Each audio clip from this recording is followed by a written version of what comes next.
And at that point, you're paying for stuff you don't even need. You don't need it. If you had just catastrophic coverage, that would cost you like $60 a month. That's all it would cost you. And that's all most people want is catastrophic in some form of prescription plan. But the governors of these states, they're so in bed with the lobbyists that they make sure these insurance companies throw all this stuff in because the lobbyists keep throwing money at the governor or at the state houses. And that's what makes it so expensive.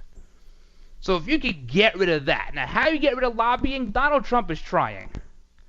By meeting with business owners, he's taking money out of the pockets of Congress, and that's why they're not happy. Because when you meet with business owners, you don't rely on these lobbyists going to these Congress people, throwing money at them for their elections for little carve-outs. When Donald Trump meets with the business owners on his own, takes the lobbying out of it. Congressmen don't like that. Congress people don't like that.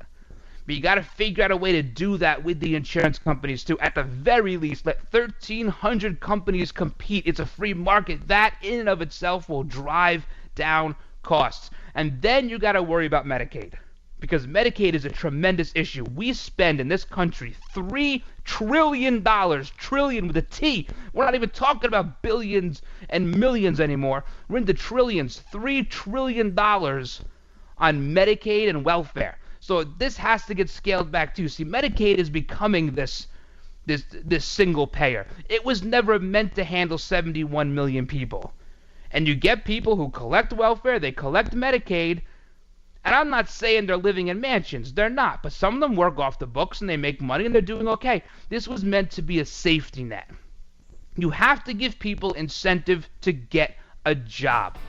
There are 95 million unemployed Americans right now. Some of them want work, but I hate to tell you, some of them don't. And at some point, you have to give an incentive to get a job. And if that means cutting back on Medicaid a little bit, I'm for it. I am. People have to have access. They don't have to have it guaranteed. Two very, very different things. And when you put 1,300 companies in one marketplace, who some offer just catastrophic, some offer major medical and everything else, you're going to have that free market. You're going to have people competing, and it's going to be affordable. Why can't Congress get this through their heads?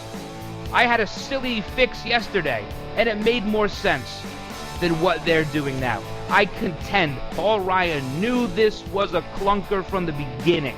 He knew it was a clunker, because he knows once this is solved, they got nothing to run on.